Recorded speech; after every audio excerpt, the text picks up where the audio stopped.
কারখানায় নেই টুংটাং শব্দ, দুই একজনকে কাজ করতে দেখা গেলেও অনেককেই কাজ ছাড়াই বসে থাকতে দেখা যায়। এ দৃশ্য নাটোরের স্বর্ণের দোকানগুলোর। জেলা শহরের পিলখানা রোড।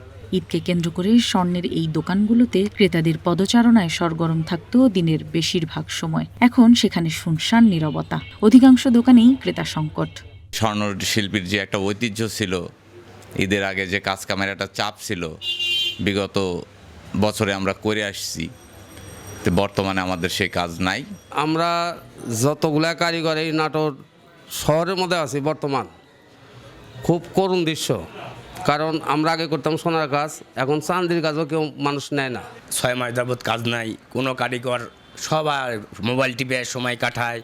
পরিস্থিতি সংসার নিয়ে জ্বালার মধ্যে পড়ে আছে আমরা স্বর্ণকার কারিগর, এতে আমার চলা চরম দুষ্কর হয়ে দাঁড়াইছে।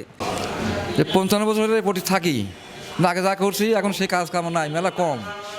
আর 1.5-2 বছরের কিন্তু আমার কাজই নাই, ঈদের কোনো কাজই নাই, চলা কঠিন হয়েছে। 15 দিন 20 দিন পর পর এক্সিট করে কাজ, এইভাবে তো আর চলে না। আমাদের যে পরিস্থিতি বর্তমান, আমাদের যে কারিগর পত্রগুলো আছে, এগুলো কোনো কাজ, হাতে কোনো কাজ কাম নাই, বা শোরুমে কোনো অর্ডারপত্র নেই। ব্যবসায়ীরা জানান, আগে প্রতিটি দোকানে গড়ে 3 থেকে 5 লাখ টাকা বিক্রি হলেও এখন তা নেমে এসেছে অর্ধেকের কমে। দফায় দফায় স্বর্ণের দাম বাড়ায় প্রভাব পড়েছে বেচাকেনায়। নানান ডিজাইনে তৈরি স্বর্ণের গহনা নিয়ে বসে থাকলেও নেই ক্রেতা। এদিকে দাম নাগালের বাইরে থাকায় অনেকেই ঝুঁকছেন সিটি গোল্ডের গহনার দিকে।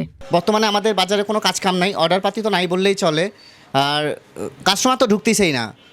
গত ঈদেও যে পরিমাণ কাজ ছিল সে পরিমাণ কাজ তো নাই বললেই চলে। আমাদের কারিগর চালানো খুব দুষ্কর হয়ে গেছে, নিজে চলাও দুষ্কর হয়ে গেছে। সোনা অনেক দাম হয়েছে, বৃদ্ধি হয়েছে, রূপোরও দাম বেড়েছে সাথে।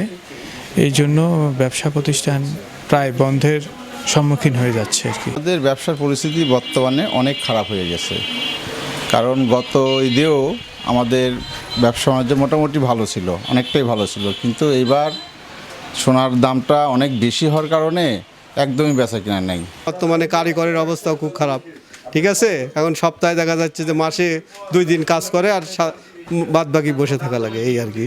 গত ঈদেও আমরা মোটামুটি কাজকাম করেছি। এবছর এমনই এক পরিস্থিতি, ভয়াবহ পরিস্থিতি, আমাদের এই স্বর্ণশিল্পী ডিপার্টমেন্টটা এমন এক পরিস্থিতি দাঁড়াইছে যে আমাদের চলাফেরাই খুব কষ্ট হয়ে গেছে। ক্রেতারা বলছেন, স্বর্ণ কেনার স্বাদ থাকলেও নেই সাধ্য।